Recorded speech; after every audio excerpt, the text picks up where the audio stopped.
My name is Jessica.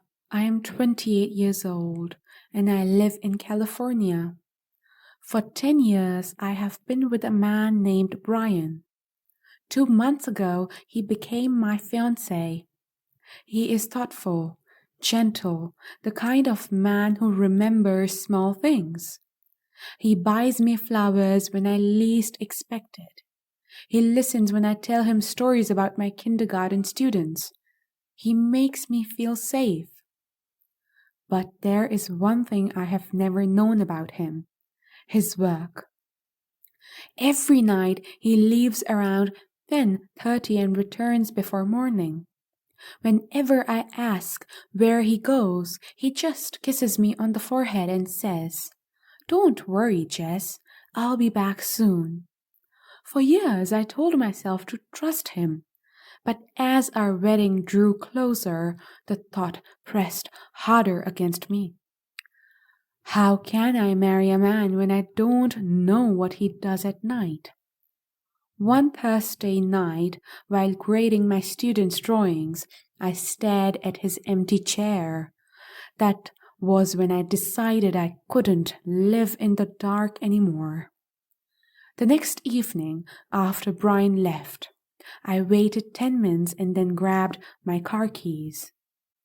My hands were shaking as I followed him through the streets. At first, it looked normal. He drove toward the busier part of town, but then he turned down quiet streets I didn't recognize.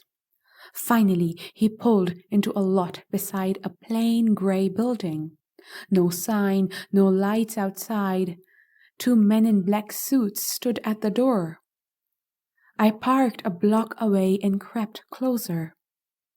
Through a small window, I saw inside. Brian was there in a sharp suit I had never seen before. He stood at a table covered with maps, photos, and computer screens. Men listened as he spoke, pointing at crime scene, pictures, and coded documents. And then I saw it, my picture, pinned to the wall among the files. My breath caught. Why would my face be there? Why was Brian, the man I loved, pointing at me in a room full of strangers? I stumbled back into the night and drove home in silence. For the next week I watched him, not every night but enough. Each time he left I followed, careful to stay back. And each time he returned to that same building. He worked late. He commanded respect. He lived another life, one I had never known. And each night I came home more torn than before. I still loved him, but I was afraid of him too.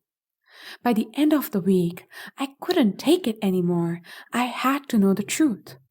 Saturday morning, he was pouring coffee when I spoke. My voice shook. "Brian, why was my picture on that wall?" His hand froze.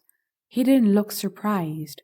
He turned slowly, eyes steady, and gave a small, knowing smile. "So," he said quietly, "you finally followed me." My heart stopped. He knew. He had known all along. "You let me follow you?" I whispered.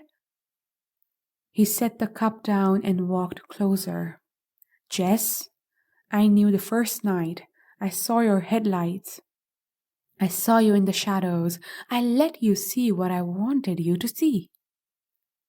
Tears stung my eyes. Why? Why hide this from me for 10 years? Why is my picture there? He sighed, running a hand through his hair. "Because, Jess, I am not who you think I am. I am part of a task force, an agent. My nights are spent working cases you can't imagine. And you've been part of my mission since the beginning." The words hit like ice. "Part of your mission?" I whispered. He nodded. 10 years ago, someone tied to you, someone you don't even know, became a target in one of our cases. You were in danger, though you never realized it. I was assigned to protect you. At first, it was only a job, but then it became more. I fell in love with you, Jess. That part was never the mission, that part was real. My stomach turned. I thought of every memory. Were they real or staged? You lied to me for 10 years, I said. You let me build a life with you, plan a future with you without telling me the truth? His voice was firm but soft. If you had known, you would have been in great danger, Jess. The less you knew, the safer you were. I carried that lie to keep you alive. I felt the floor tilt beneath me. My life, my simple, ordinary life, wasn't ordinary at all. For 10 years, I had been living in the shadow of a mission I knew nothing about. I wanted to scream, I wanted to run, but most of all, I wanted to believe him because even through the lies, my heart still recognized the man I loved. I asked him one last question. Was any of it real, Brian? Or was I just your assignment? For the first time, his voice broke. It was real, Jess. All of it. The mission brought me to you, but love kept me here. That night, he didn't leave for work. He stayed by my side, holding my hand in silence. But I didn't sleep. I stared at the ceiling, thinking of the life I thought I had and the life I was really living.